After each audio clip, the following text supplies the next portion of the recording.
家好，我是老外，欢迎收看ITA看世界，一起看世界。来到新的年度，但国际上原住民族相关的事物，ITA持续来带大家关注。而时间，我们先拉回到2019年，去年ITA的采访团队曾经带领我们的观众朋友前进到了印尼的首都雅加达，参加了印尼全国性的原住民族组织，也就是印尼群岛全国原住民族联盟的成立20周年的庆祝活动，同时也为大家访问到了这个联盟重要的领导人物，跟大家分享了这20年来组织经历过不同的阶段，也随着社会的发展做出调整跟转变。从一开始的街头运动跟当局政府冲撞，再到系统性的参与政策，然后再回到部落向下扎根。当中值得我们借鉴的，就是透过传统领域的自主划设，强化了族群的主权跟权益。就在国内大选落幕之后，我们借由访谈来听听其他国家的原住民族如何透过不同的方式，也相互搭配，推进了原住民族权利的全面落实。Inabayani to Hima Tukang Kualam. I'm here right in Jakarta, Indonesia. I'm here for the occasion of the 20 years anniversary of the AMAN. And AMAN is the biggest national-wide indigenous alliance in Indonesia, which is also very active at the international level. And also for a lot of indigenous organizations in Asia, also around the world, AMAN is like a role model for us that we've been learning, and also we've been inspired by the work of AMAN a lot. And today I'm very honored to have the Secretary General of AMAN with us. She's going to share with us about the journey AMAN has gone through, and also the vision for the next 20 years. So Luca, welcome to ITA See the World. Hello sister and brothers, especially indigenous peoples in Taiwan. I am Luca Sombolinggi. My indigenous group named Toraja, and we are people of the mountains and the river and the forest and the rice fields. We speak our own language named Toraya, and our land, we name our land as Toraya, and the people also is Toraya. So we are very efficient people. So thank you very much for coming here first of all, and come and share the richness of your culture of different indigenous peoples from Taiwan. And for us, it is a bless, because at this point of time we are still facing a lot of problems. So thank you very much for coming here. We would also like to thank you for having us on your land, because we visit Toraya and we are very much inspired by, as what we said, we are living in a culture, and Toraya, the people in Toraya also, like, it's very, we don't have to explain more, because we can just feel it and experience, like, what does that mean by living in a culture. Yes. Thank you very much. I'm glad you enjoy it. And we learned a lot also. Thank you very much. So Luca, can you share with us the journey of AMAN for the past 20 years? Because as far as I know, the first Congress of AMAN, it was already very impressive, because you gather the indigenous peoples from over 10,000 islands of Indonesia. They flew all the way, or maybe like some of them need to take boat or different kind of transportation, all the way to Jakarta. And then you have this Congress, and you come up with this national-wide indigenous alliance. Would you like to?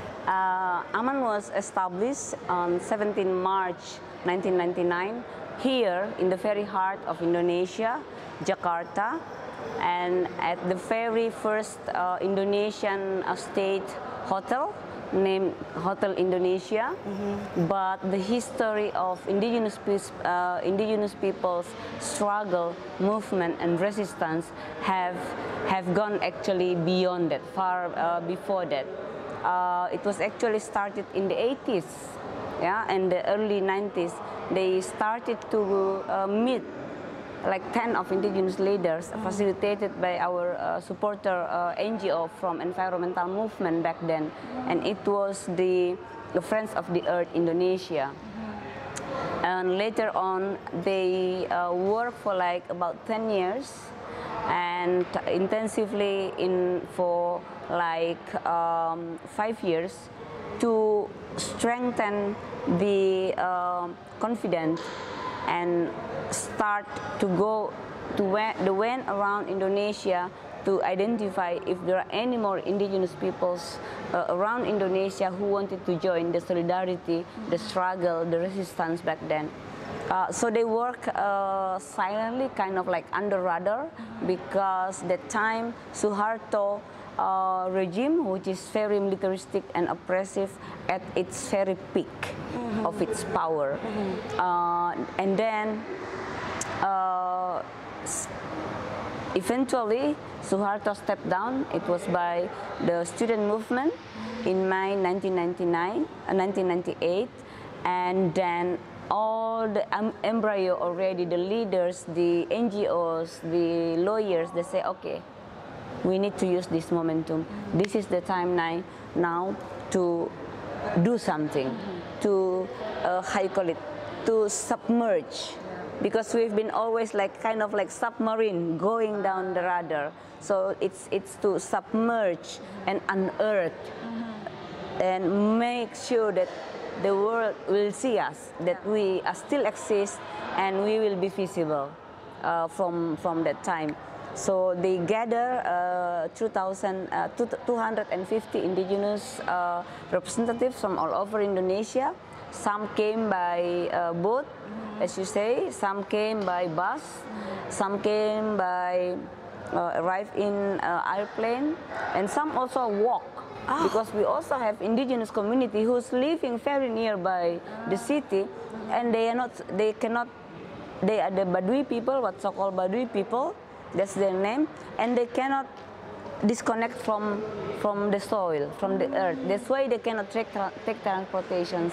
They walk 3 days to Jakarta, and they're still doing it. They are around here now. You might go and see them later. So that happens, but they were so committed back then because the oppression has been also very huge on the pressure on them. The land grabbings, even the killing of our leaders, imprisonment of our leaders has been taking place a lot. And so that's why they say it's now or never. So they decided, they say we have to be united, because that's the only way we can maintain our strength. Only if we are united. If we move one by one, we cannot do anything. We will easily be defeated. Yeah. So we need to be united. So that's why they agree to establish AMAN, and which some of the visions that actually the first thing that from the beginning that has been demanded by indigenous peoples in Indonesia is the specific law on indigenous peoples in accordance with our constitutions. And also they stated that we've been here on this land for centuries, for millenniums, way before the what so-called Indonesian nation state is established. Therefore, if the state doesn't recognize us, we will not recognize the state. That was a very strong statement, because out of all this, outrage, it's like very, they cannot stand anymore. We must resist, otherwise we will be all gone.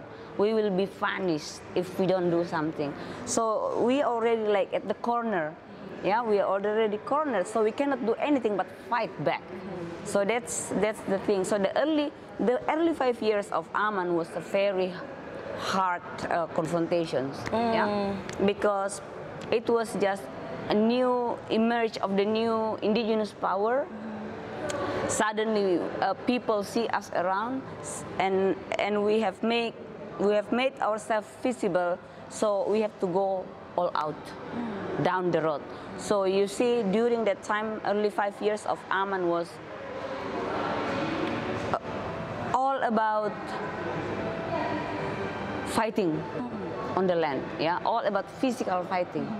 Yeah, they they burn down oil palm or mining or a logging company's camp.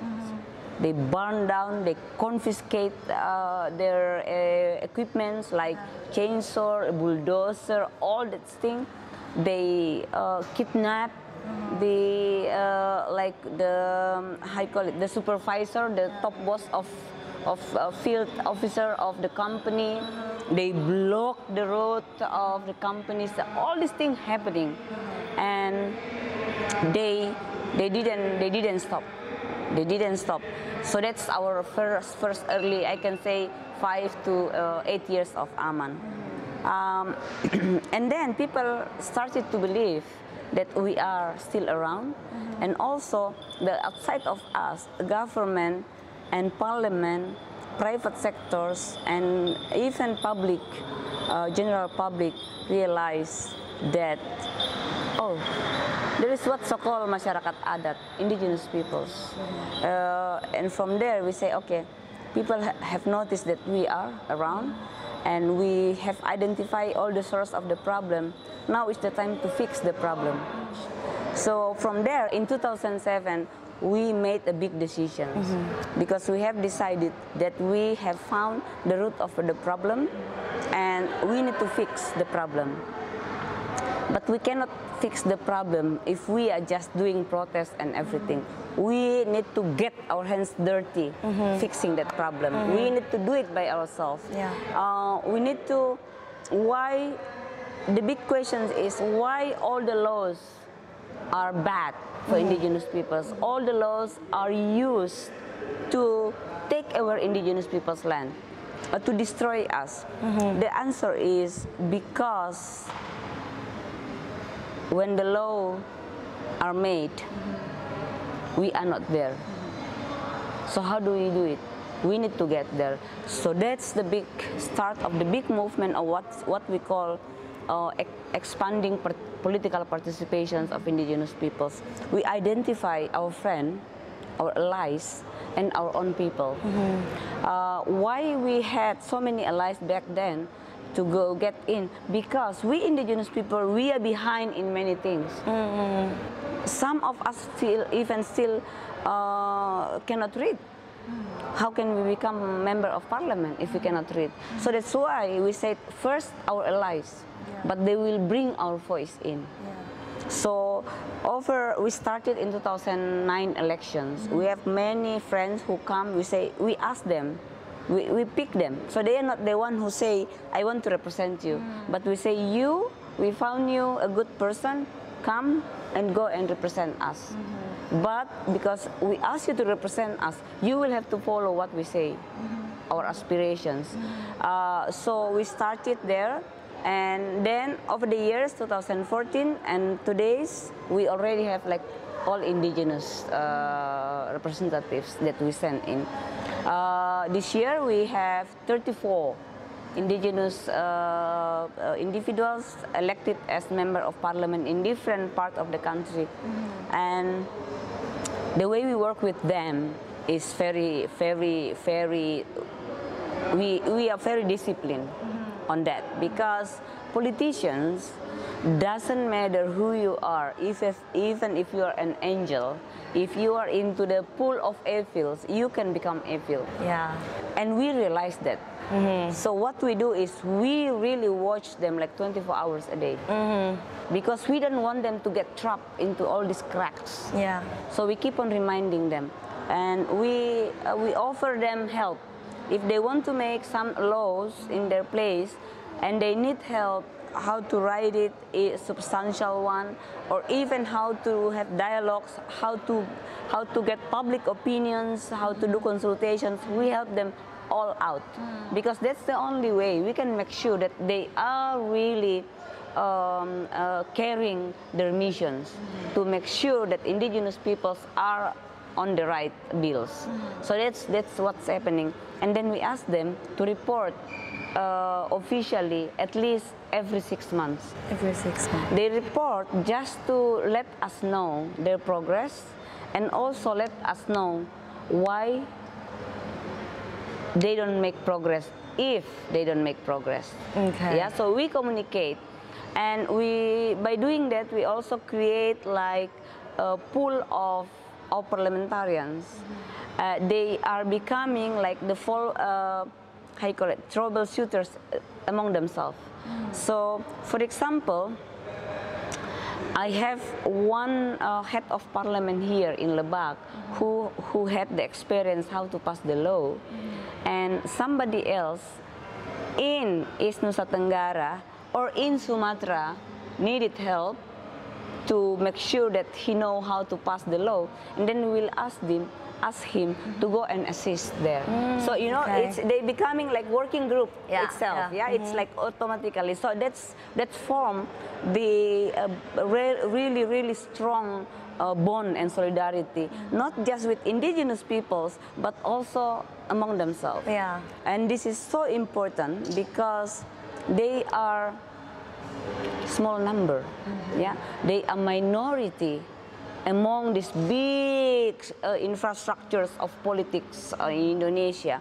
They have to know that they are not alone. And that is very important. So that is what's happening, and until now, that's what we have been working, and it was the right decisions, because we know if we are not there, the country, the state will never make good law for us. So ever since, now we have about 200 local regulations ever since, and that's also why we can get some of our land recognized by the government because of their work. So I'm very happy, and I'm very glad that Aman made the decisions in 2007. It was a big decision that is very influential and determining our pathways as organizations, and also in terms of the impact on indigenous peoples throughout Indonesia. Right. And also the way how you monitor and make sure they are in the same don't line. tell me, Jocelyn. In my experience in Aman, working for 20 years, I've experienced how to work to get people out of prisons, to get the people who are killed buried, people who are sick got medications. I've experienced how to take care of taking my elders going to New York or going to this. I've experienced working with anything. This is the toughest work. This is the toughest work because they are so important, but they are also so fragile. Yeah. So that's why we understand that, and then that's why we have to take care of them more than also others. Support them. And support them, and support them. Support is very important, because how can I say, okay, Jocelyn, you go and make this law, but I'm not going to help you. You just find your own way. I mean, that's just the normal thing to do. We give them something, we assign them for something, what we make sure he or she will be succeeded. So that's very important. And now, actually, in the Indonesian Constitution, there's an article recognize the rights of indigenous peoples, right? Yeah, exactly. But you are still pushing for legislation that is specifically talking about the rights of indigenous peoples now. Yeah. Okay. That's true, because one of the problem is because of all the provisions in the constitutions, they have specific law to interpret it, to make it operational. Yeah. Only indigenous people's provisions still don't have that. So the government, the state, don't have the platform, don't have the guidance how to protect, how to fulfill, and how to promote indigenous people's rights. Okay. That's why what they did was they have little bit like they have our head in the Ministry of Foreign Affairs in one of the parliament in the law, and they have our a full body, but only the head part in the Ministry of Agrarian, and they have our chest in under the law of forestry. So we are kind of like divided into different parts. So we become like disintegrated, as indigenous peoples, and that give really big damage on indigenous peoples, because we see Indonesia as different faces. If you're indigenous and you want to become the citizen of Indonesia, so you will go to the Indonesian in the face of the Ministry of Home Affairs. And if it happens, because in Indonesia, the whole territory of Indonesia divided into two, forest and outside forest. And almost 72% is within forest, what's so-called forest areas. And majority of indigenous peoples are within forest areas. So if you so first you face the face of Ministry of Home Affairs, but because you are within the forest areas, then the second phase of Indonesia came in, which is the Ministry of Forestry and Environment. And if you are outside that, and then you have to go to the Indonesia in the face of Ministry of Agrarian and Land Agency. So we are like divided, and it creates so much problem because these ministries, they don't talk each other. All the laws are conflicting, and we ended up like being ping pong around. So that's what's happening. So that's why this country has to have that specific law to consolidate all the existing laws that has been really destroying our life. And also it's like a guidebook for the government. Exactly, for the government, how to really implement what's so-called the rights of indigenous peoples, our collective rights, our individual rights, as said by the constitutions.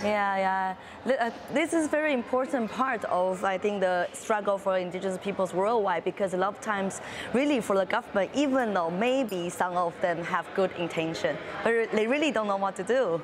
So then that's important for us to really tell them that what we want and how we want it to be done, instead of just giving them the money. Just have them to do whatever they want. And sometimes it's just twisted because they don't know how we really think. They don't understand our way of our pursuing the future we want. Our own development. Our own development. The different definitions. So true, very true, because in many ways, in all aspects, the way we see ourselves, our development, our culture, our identity is completely different way of people outside us seeing things, and eventually when they wanted to help us, even if with that good intention, as you say, because they just don't know, they can make mistake. I mean, as we know, the road to hell is paved by good intentions, you know. So that's why it has to be there. The guidelines, the guiding books, the law has to be there to help them. Okay, so if we want to help indigenous peoples, this is the process, the mechanism we have to go through. Oh, if we see forest and if we want to exploit them, if we want to take some of the wood, we have to knock on their door and tell them what to do and how that will impact them. And that is free prior informed consent, you know. It has to be translated into the practical mode. So in that way, we indigenous peoples also can maximize our effort to help the country, you know, because and that's the only way we can contribute if they give us the freedom to express ourselves, to pursue our own development, and where we can gather ourselves together, and then we join forces for the development of the country. Exactly. Thank you, Ruka, for sharing with us. I think the experience of Aman and also the journey of Aman is really telling us what does that mean by nothing about us without us. It's really, I think it's very loud and clear. And also from what you just shared with us, we're really using the diversity of our own peoples and turn it into the strength of us. It is a big force. It says, I mean, you can imagine how you call it, the strength of that big force when it comes together is. Yeah. So I would like to thank you again. Also, maybe we can end this interview by one slogan we often say, and we're really. Like I can really see how we are practicing it, and also with Aman's experience, that's the people united will never be defeated. Exactly. Yes. Thank you very much. No problem. You're welcome.